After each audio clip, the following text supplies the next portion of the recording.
Paz, irmãos e irmãs, e eu confesso a vocês que eu me divirto bastante, porque eu gosto de estar com vocês e prosear e trocar essa figurinha gostosa, daquelas coisas que o Senhor ministra no nosso coração, porque é muito bom, como nós cantamos, estar na presença dele, muito bom. Convido você, meu irmão, minha irmã, a abrir comigo em Deuteronômio, no capítulo 16, Deuteronômio 16, nós vamos ler a partir do verso 9, Deuteronômio 16, 9. Eu leio na versão revista e atualizada.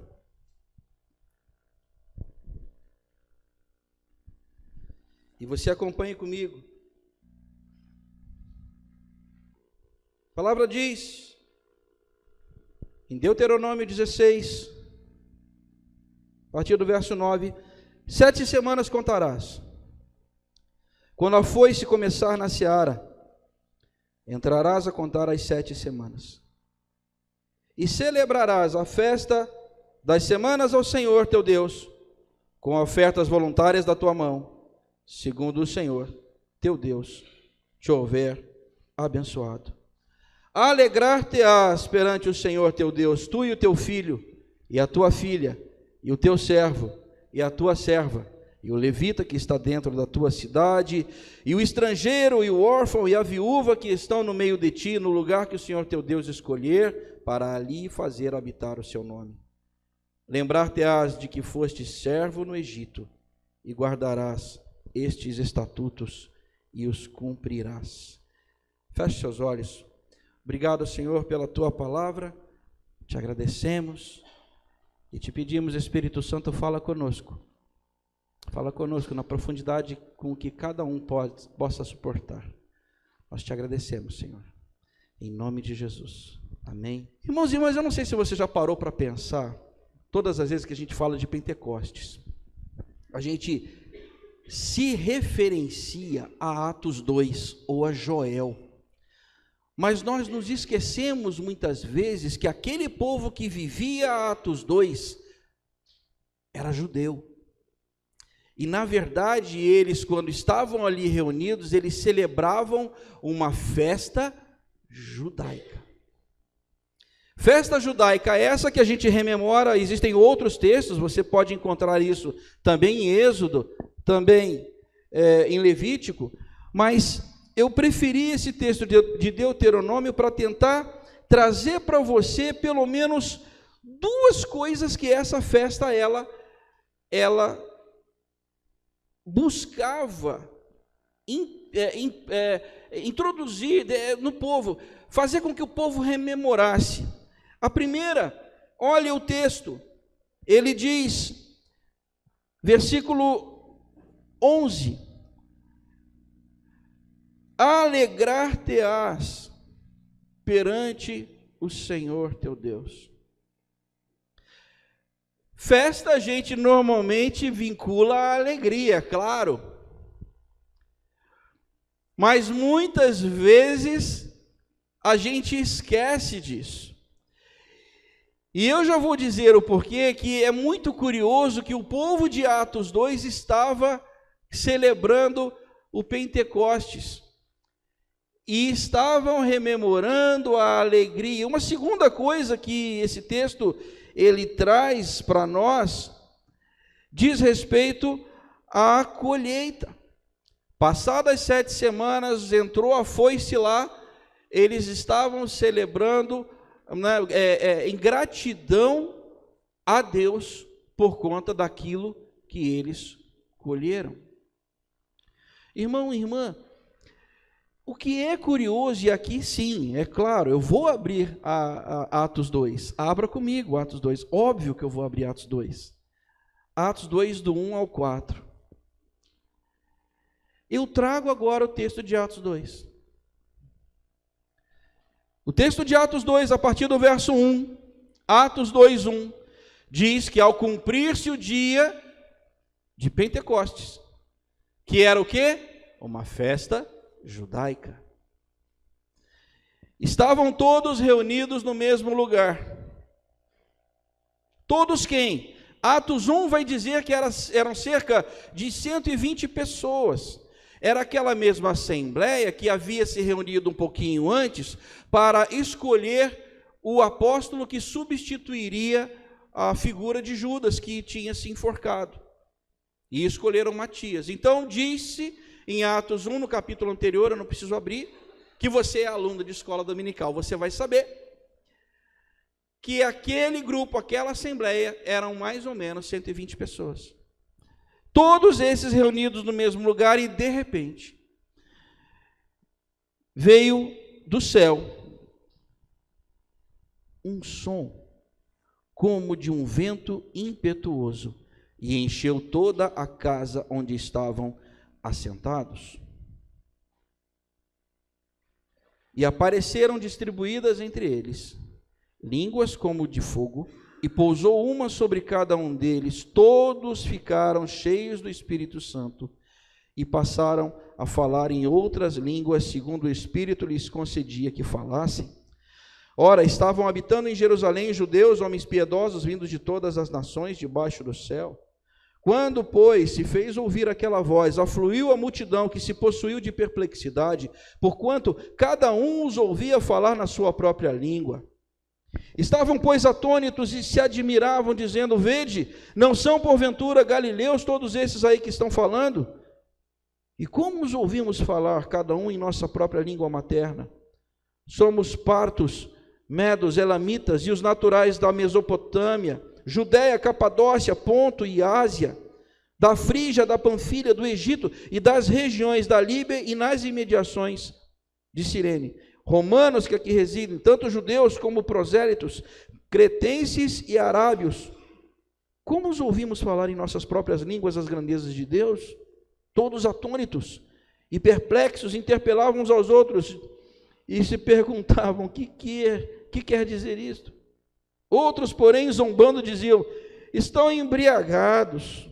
Então se levantou Pedro com os 11 e, erguendo a voz, advertiu-os nesses termos. E aí, ele começa dizendo que eles não estavam embriagados, a partir do verso 15. Mas ele começa citando Joel e começa a pregação. Irmãos e irmãs, eu chamo a tua atenção que aquela assembleia, ela estava diferentemente daquele espírito da festa de Deuteronômio. Aquele pessoal estava, por conta da crucificação de Jesus, da morte de Jesus. Tudo bem que eles sabiam que Jesus havia ressuscitado, mas eles estavam com medo. Com medo das perseguições dos judeus, com medo das circunstâncias, enfim, eles estavam com medo. Quando eu falo de Pentecostes, irmãos e irmãs, eu tenho que trazer essa cena para nós, essa moldura, porque senão a gente acha que estava todo mundo ali já consciente do que ia acontecer e estava tudo lindo. Não, não era isso. Pelo contrário, eles estavam com medo, tanto que estavam fechados, porque diziam que estavam numa casa, e se era Pentecostes, onde eles deveriam ou poderiam estar? Na casa? Não, eles estavam em Jerusalém, onde eles poderiam estar? Gente de escola dominical, onde eles poderiam estar? No templo. E por que eles não estavam no templo? Porque estavam com medo. E aqui eu quero fazer um link com você, um link direto antes de prosseguir. Irmãos e irmãs, todas as vezes que eu e você estivermos com medo, nós podemos sim fazer o que eles fizeram. O que eles fizeram? Se reuniram e oraram. Amado e amada, todas as vezes que me vem alguma fobia daquelas que eu não posso controlar, qual é um dos melhores remédios? Vai encontrar com seus irmãos e irmãs e vai orar. Por essa razão, nós estamos tentando consolidar os grupos menores aqui na igreja local, para que esses grupos menores sejam para você uma espécie de rede de proteção, para que nesses momentos difíceis você tenha em quem ou a quem pedir socorro. Tem sido assim há muitos anos. Aqui eu estou vendo alguns do grupo de Três Marias. É gostoso ou não é gostoso se reunir, gente? Fala para mim, não é uma belezinha? É gostoso demais. E quando você está em dificuldade, para quem você vai pensar em recorrer primeiro? Para o grupo. Eles oraram e foram atrás daquele que poderia mudar a situação, a circunstância. E o texto, ele quando diz que eles estavam reunidos, o texto diz no versículo 2, de repente. Irmãos e irmãs, esse de repente, ele traz para a gente uma conotação de surpresa. Porque, olha, muitas vezes nós vamos ao nosso quarto, ao nosso lugar de oração, apenas para desabafar. Muitas vezes é no clamor daquele que está mesmo, não sei o que fazer, eu vou clamar ao Senhor, porque eu já tentei todas as coisas e elas não deram resultado. E quando eu vou ao Senhor, o de repente é um fator que pode acontecer. É mais ou menos, meus irmãos e minhas irmãs, um pouquinho depois, eu não vou abrir o texto com você, mas em Atos, um pouco depois, diz que Pedro foi preso. E diz que quando ele foi solto, a igreja estava em oração. E o texto diz, de repente, sobreveio um terremoto que sacudiu. Atos 16 diz que Paulo e Silas estavam numa prisão, oravam e cantavam louvores. E o texto diz que, de repente, um terremoto aconteceu. Irmãos e irmãs, o de repente é algo que pode acontecer na minha e na tua vida, quando nós nos submetemos, nos humilhamos, segundo aquele nosso autor, que diz, nos humilhemos sob a portentosa mão de Deus, porque Ele, a seu tempo, nos exaltará. Humilhai-vos sob a mão de Deus. Quando eu oro ao Senhor, Ele vem ao meu encontro, ao teu encontro, e promove o de repente. De repente foi curado. De repente se converteu. De repente aquilo que você esperava que fosse o pior dos mundos não aconteceu. Aliás, isso é uma coisa que a ansiedade faz com a gente. A ansiedade, ela faz com que eu e você acreditemos no pior dos mundos, quando de repente não é nada daquilo. E olha o de repente aqui de novo. Aqui eu trago uma coisinha que aconteceu comigo ontem. Ontem eu fui colher mel. Vocês sabem, eu trabalho, lido com as abelhas, aí minha segunda brincadeira. E quando a gente vai no apiário, gente, às vezes a gente não sabe o que vai encontrar. Quando eu liguei para a pessoa lá que mora na fazenda, não, pode vir, seu Marco, está tudo bem. Quando eu chego lá, ele diz, você cuidado que essa semana que passou, tinha 2 urutu dentro da minha cozinha, viu? Então lá no apiário, você cuidado que onde você pisar, pode ser. Aí tinha uma pessoa que estava visitando ele, seu Carlos, ele disse assim, pai, inclusive eu estava sentado, cara, quando eu levantei, o urutu estava embaixo do negócio. E estava eu e mais os amigos, para entrar no apiário, a gente, paramentado, pensando assim, se estava na cozinha, como é que está lá na caixa? Aí, para completar, foi a cereja do bolo. Inclusive, Marco, essa semana, eu também ouvi onça, viu? Tem onça rondando aqui, você cuidado. Gente, eu com essa minha compleição física atlética, dentro de um macacão, com um companheiro nosso, China, também, seu 50ão também, ele é tão grande quanto eu, só que ele é um pouquinho maior. O Danilo, magrinho, sabe? O zootecnista, o cara 10, mas magrinho. E a gente pensou, cada um olhou assim, vamos lá, vamos para lá para o apiário. Chegamos lá, o mato estava alto a ponto de não enxergar a caixa. Eu orei, Senhor, eu não quero encontrar um urutu aqui. Quando nós saímos do apiário, nós conseguimos uma boa colheita. A única coisa que eu encontrei lá foi um porco do mato, que estava lá fazendo sei lá o que no meio das caixas, e muito, nossa, eu já ia falar um negócio, já ia tomar um dislike, não, e muito esterco, de cavalo, de gado, tal, e foi só nisso que eu pisei, não pisei em nenhum murutu. Quando eu estava em casa, chegando em casa já 9, 10 horas da noite, pensei com os meus botões, foi um dia longo, mas o pior dos mundos que eu imaginava, vou pisar no murutu, vou encontrar uma onça, vou isso, vou aqui. Nada disso aconteceu. Porque a ansiedade dentro em nós faz com que a gente imagine cenários apocalípticos, quando na verdade, às vezes a coisa não é desse tamanho. Irmãos e irmãs, quando eu olho para esse texto e vejo que esses irmãos, eles oravam, eles estavam buscando exatamente aquele que podia aplacar a ansiedade no coração deles. Eles estavam indo de encontro àquele que era uma solução para aquilo que estava dentro do peito. E vem esse de repente que faz com que tudo o que eu não imaginava, porque o que eu imaginava não aconteceu, mas o que eu não imaginava aconteceu. Tudo o que eu não imaginava aconteceu. E vem o texto e diz, de repente, veio do céu um som.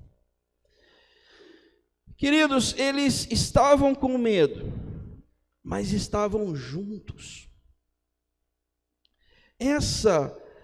Essa coisa de estar junto, eu penso que é um dos grandes milagres que o Espírito Santo gera conosco. Quando nós estamos, por exemplo, adorando ao Senhor, ninguém manda que você ame quem está do teu lado, mas às vezes a gente está adorando e está vindo gente na tua memória. De repente, para você interceder, pensar, puxa vida, eu tenho que ligar para fulano, que está sumido. E aí, porque a comunhão é um fruto do Espírito, a comunhão é algo que o Espírito Santo gera no seio da igreja. E é isso que foi gerado ali, essa unidade. A partir do dom de línguas que a gente vai comer aqui, o texto diz, vieram, começaram a falar outras línguas, eu já quero dar uma palavra didática sobre isso, indica a unidade. No Espírito Santo, irmãos e irmãs, eu e você somos unidos em Cristo. Se nós não entendermos isso, porque o contrário também é verdadeiro, onde há desunião, onde há divisão, e não é à toa que a palavra diabo, né, lá por baixo do texto, é o diabolos, é aquele que separa, aquele que divide. Onde não há unidade, onde há desunião entre irmãos, aquilo não é de Deus. A gente precisa matar no ninho. E o texto diz que essas línguas trouxeram unidade. Eu quero que você olhe o texto com um pouco mais de atenção, apenas para te dar uma palavra didática. Alguns irmãos nossos interpretam que para que você tenha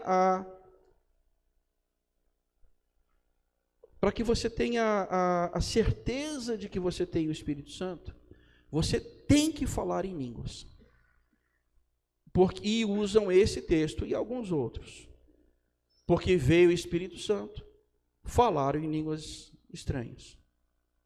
Então, se você não fala em línguas estranhas, logo, você não tem o Espírito Santo. Te pergunto, isso é verdade?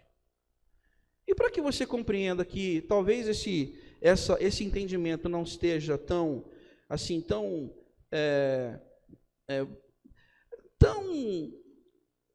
e não seja tão robusto assim, eu chamo um texto, e abre comigo, por favor, 1 de Coríntios, no capítulo 12, 1 de Coríntios 12, 1 de Coríntios 12, versículo 4, 1 de Coríntios 12, versículo 4, eu preciso dar essa palavra didática para a comunidade, para que a gente compreenda que nós acreditamos sim nas línguas estranhas. Queremos sim que você, irmão e irmã, seja sim cheio do Espírito Santo e fale em línguas estranhas. Mas a gente não compartilha do entendimento de que somente quem fala língua estranha é que tem o Espírito Santo. E para isso eu leio esse texto, que está em 1 de Coríntios, no capítulo 12. A partir do verso 4, o texto diz que, ora, os dons são diversos, mas o Espírito, e veja, Espírito com letra maiúscula, que é o Espírito Santo, mas o Espírito é o mesmo. E também há diversidade nos serviços, mas o Senhor é o mesmo. E há diversidade nas realizações, mas o mesmo Deus é quem opera tudo em todos. A manifestação do Espírito, vou repetir, a manifestação do Espírito, a manifestação do Espírito é concedida a cada um visando um fim proveitoso, porque a um é dada, mediante o Espírito, novamente Espírito com letra maiúscula, a palavra da sabedoria é um dom, a outro segundo o mesmo Espírito, Espírito com letra maiúscula, a palavra do conhecimento é um dom, que muitos irmãos e muitos de nós usamos essa palavra, para a palavra do conhecimento como revelação. É aquela pessoa que está olhando para você e ora contigo e diz assim: eu estou vendo isso. Ué, mas como você está vendo se eu não conheço? Quem foi o fofoqueiro que te falou?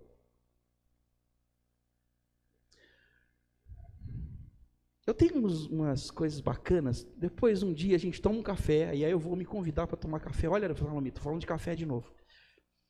Para a gente conversar sobre isso. Deixa eu falar só uma. Há uns meses atrás, eu e Daísa, a gente estava orando. E a gente estava realmente num propósito, enfim, senta com a gente um dia, a gente conversa. E uma pessoa estava orando por nós. Quer dizer, estava orando. Não sabia que éramos nós. E a pessoa disse assim: tem um casal que está me ouvindo agora, está ao vivo, que a reunião era online, está ao vivo, eles estão ouvindo, ela é de 65, ele é de 73, eles estão pensando em fazer um negócio, assim, olha, Deus manda dizer isso. Aí, espera aí, alguma coisa. Numa outra ocasião, ele disse: olha, tem uma família que está me ouvindo aqui,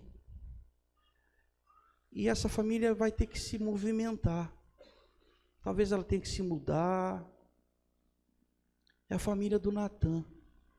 Deus manda dizer que a família do Natan tem que se movimentar. E a gente ficou, Fica o convite aqui para você. Vai lá em casa tomar um café. Você vai ver para onde a gente se movimentou. E aí eu me lembro que uma vez eu falei para o Felipe, eu estava chateado, porque a gente estava para mudar e uma casa que a gente tinha encontrado, eu estava animado com a casa. Aí o Felipe, na simplicidade, o Felipe falou: não, Marco, esquenta não, Deus tem coisa muito melhor para vocês. Aí eu pensei comigo, na minha arrogância, ele não sabe o que está falando. Aquele negócio deu errado, a casa deu errada, e essa casa que nós estamos, a chave veio na mão. Ela é muito maior do que a que nós estávamos pensando, e até mais barata. E eu fico pensando, depois que nós entramos, Senhor, nós não merecemos essas coisas. Mas nisso o Senhor ministra no nosso coração o quê? É o Senhor quem faz as coisas na nossa vida, tal qual Provérbios 16:1. O coração humano pode fazer planos, Mas a resposta certa dos lábios vem de onde? Do Senhor. Irmão e irmã, quando esse povo que estava aqui orou e vieram as línguas estranhas, as línguas eram mais um dom, volte a 1 Coríntios 12, pode ir lá, que eu só dei um parênteses, tá? Sobre palavra do conhecimento. Verso 9 fala sobre fé, dons de cura. Verso 10, operação de milagre, profecia, discernimento de espíritos, variedade de línguas e capacidade para interpretá-las. Mas um só e o mesmo Espírito realiza todas estas coisas, distribuindo-as como lhe apraz a cada um individualmente. Irmãos e irmãs, eu quero dizer para você que não fale em língua estranha. Você pode vir a falar língua estranha um dia? Pode. Pode. Mas é propósito de Deus para que você fale língua estranha? Não sei. Mas o que eu quero que você entenda é que há uma cesta de dons para serem buscados. E eu aqui na igreja local identifico muitos e muitas de vocês, muitos e muitos de nós, que temos dons desses que ninguém, vamos dizer assim, vou colocar entre aspas, ninguém valoriza. É gente que quando ora, a cura acontece e você nem sabe que isso aconteceu. É gente que ora por uma causa muito difícil, insolúvel. Ela ora e a coisa roda, a coisa acontece.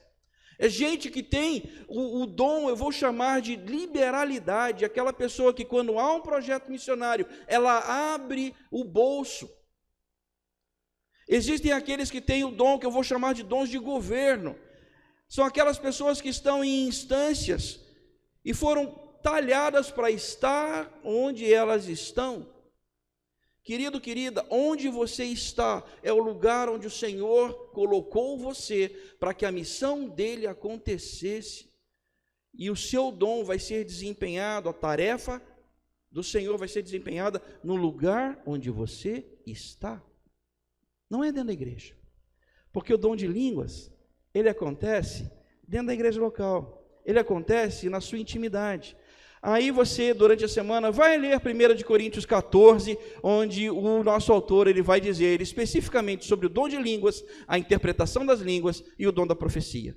Vai estudar um pouco sobre isso. É muito bacana. Voltando ao texto, diz que desceram as línguas como de fogo, e as línguas foram entendidas por todas essas pessoas que estavam de visita, do verso 9 ao verso 11 de Atos 2. Ou seja, e aqui eu faço um exercício com você. Se eles falaram línguas estranhas e os outros entenderam, ou se eles falaram na própria língua deles e os outros entenderam na sua língua, eu não sei. Mas o que eu sei é que todos se entenderam. E aqui é a questão. No passado era a Babel, a divisão. Porque a soberba do homem queria alcançar a divindade. Aqui não. A submissão a Deus faz com que a unidade ela se estabeleça. Irmãos e queridos, queridas, se eu e você queremos uma igreja unida, a igreja nós precisamos nos submeter à mão de Deus e orarmos juntas,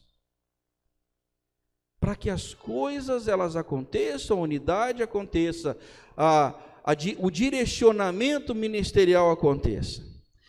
Uma outra coisa que eu chamo a tua atenção é que quem toma a palavra para falar, verso 14, veja aí, quem foi? Mas não era esse mesmo Pedro que quando foi perguntado, você é um dos tais? Você é um deles? Não, eu não sou, não conheço esse homem. Não, você é um deles, você fala que nem ele. Não, não sou. Pedro foi aquele que nega Jesus quantas vezes antes que o galo cantasse? Pois é. Esse mesmo Pedro que nega Jesus e que foge quando da prisão, é o mesmo Pedro que nesse momento coloca o peito aberto e diz, varões e irmãos, judeus, ouvi. E ele vem pregando. Amado, amada, Esse Pedro fugitivo, não comprometido, aquele que disse que não conheço, ele, com isso que acontece, com esse de repente, ele se transforma em alguém ousado, de peito aberto, que a plenos pulmões diz que Jesus Cristo é o Senhor, para a glória de Deus Pai. É isso que o Espírito Santo pode fazer com a tua vida, assim como faz com a vida de tantos e tantas por aí afora.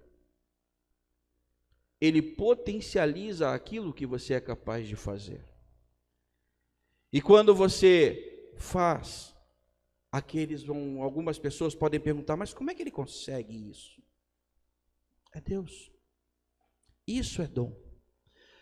O Senhor, ele dá o dom a ponto de serem feitas coisas extraordinárias, sem você saber como isso foi possível.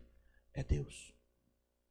Por isso, irmãos e irmãs, quando nós dizemos sim, eu e você precisamos rememorar essa prática, nos ajuntarmos, orarmos, buscarmos ao Senhor, para que Ele traga esse de repente para a nossa vida, essa alegria, essa gratidão, que era a memória da festa de Pentecostes.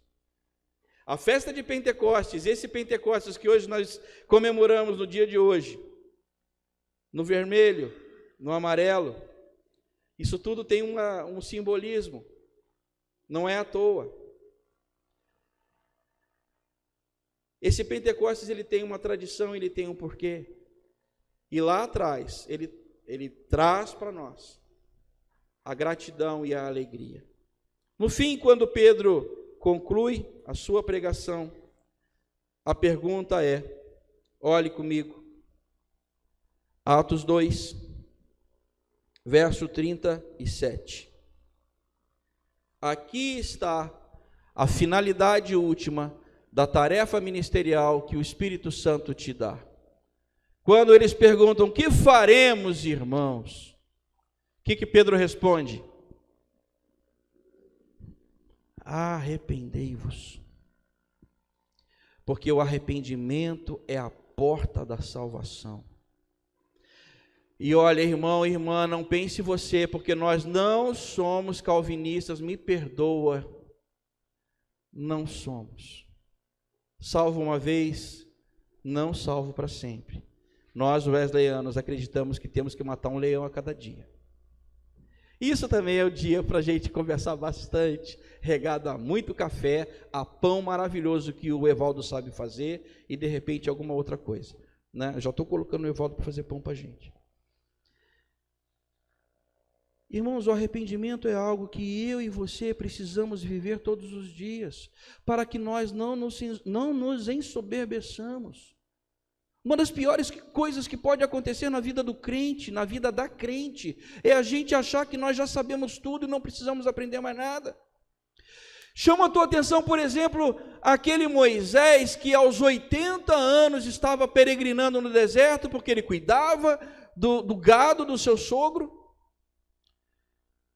E de repente, ele procurando uma reza, ele encontra um arbusto que não se queima, e você imagina, aquele homem que já era uma espécie de catedral espiritual, tinha sido ensinado no melhor da educação egípcia, vagado 40 anos, cuidando das suas coisas no deserto ali com o sogro Jetro.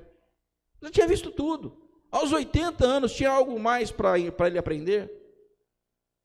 Ali ele teve um encontro com Deus, e a partir dali o seu ministério começa. Querido, querida, se Moisés aos 80 anos foi chamado, por que você, não sei quantos anos você tem, você não pode ser chamado nesse momento? Quem disse que não? Assim como o texto de Joel diz, que os velhos sonharão, ou outro profeta diz, olha, vocês podem correr e voar como águias. É o Espírito Santo quem produz essas coisas em mim e em você. O arrependimento é a porta para que estejamos sempre antenados àquilo que o Senhor tem para a nossa vida. Se eu não entendo isso, eu me torno um crente soberbo, uma crente soberba, que acha que não tem mais nada para aprender de ninguém. E olha, eu não quero ser esse. Eu não quero. Você quer? Que bom. Porque às vezes tem aquele pessoal, né, que qualquer coisa, e aí igreja? Amém! Aí você quer? Amém? Não quer. É não, tá certo. Obrigado, Jabes. O fim ministerial que o dom te dá é para que eu e você produzamos arrependimento alhures em todos os lugares por onde nós caminharmos. Precisamos nos arrepender, irmãos e irmãs, todos os dias. Por isso que o bom e velho culto protestante, eu não me canso de dizer isso, ele sempre, em todas as celebrações, tem algo que nós fazemos no início dos nossos cultos, o que é? Confissão de pecados. Que não pode ser simplesmente um rito religioso, ou porque está na nossa liturgia, mas tem que ser algo que nos leva à reflexão profunda da nossa caminhada na semana que nós viemos. Porque a proclamação do perdão vai me dar luz para o caminho que eu vou seguir na semana seguinte. Uma segunda coisa que Pedro diz no versículo 38, cada um de vós seja batizado em nome de Jesus, para a remissão dos vossos pecados, e recebereis o dom. Qual dom? O de línguas? Não necessariamente. Qualquer um daquela cesta, daquele portfólio, daquela gama de dons que os nossos autores aqui nos dizem. Irmão e irmã, é muito bom conviver com uma igreja com dons, porque dom, ele não é para nos deleitarmos nas quatro paredes do templo, dom é para vivenciarmos o amor de Deus e vivermos, proclamarmos a santidade bíblica do Senhor por toda a terra, para que as pessoas saibam que nós confiamos, cremos num Deus que é poderoso, para que ele e ela se arrependa e venha para ele. Como seria bom se todas as nossas cidades tivessem um povo imbuído, apaixonado nisso, porque eu tenho certeza que muitas das nossas cidades não seriam, eu vou tomar outro dislike, não posso falar, como algumas que nós vemos por aí. Tantas aberrações que acontecem por aí. Está faltando o poder de Deus, está faltando santidade bíblica, está faltando entendimento da palavra, está faltando crente nesses lugares, irmãos. Mas crente não é crente nominal, crente que vai engordar a estatística do IBGE, é crente mesmo, daquele que sabe quem vai dizer quem é crente, se você é crente ou não, é você? Não, é o seu vizinho. Porque se o seu vizinho olhar para a sua vida e dizer, não, esse aí é crente mesmo, esse aí, ó. Agora, se o seu vizinho dizer, era crente, sinistro. E aqui, irmãos e irmãs, eu quero concluir. Atos 2 diz, todos ficaram cheios. Todos ficaram cheios. Eu quero ser cheio do Espírito Santo, irmão. Você também quer? Eu creio. Busquemos o Espírito Santo, a começar das nossas casas, nos nossos lugares, no nosso tempo, nas nossas agendas.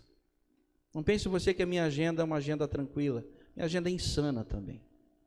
Quantas vezes eu tenho que abrir espaço a Machado na minha agenda, porque se deixar, a agenda nos atropela, nos trucida, nos estraçalha. E aí chega o final de semana, você está tão cansado, tão cansada, que você, não vou no culto não. Culto de manhã começa muito cedo, 9 horas, dá não. Na escola dominical 10 horas, não, vou dormir um pouquinho mais. Aí chega na noite, 7 horas, não vou não, estou cansado, deixar, né? Aí uma semana você não vai, na outra semana você não vai, na outra semana você não vai, aí tem um domingo de ceia, aí você vem.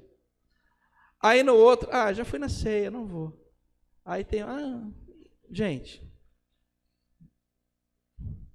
né? Vamos mudar? Eu quero que o Senhor te abençoe abundantemente e encha a tua vida com o Espírito Santo, daquele jeito que você fique mesmo bêbado de tanto Espírito Santo na tua vida. Amém?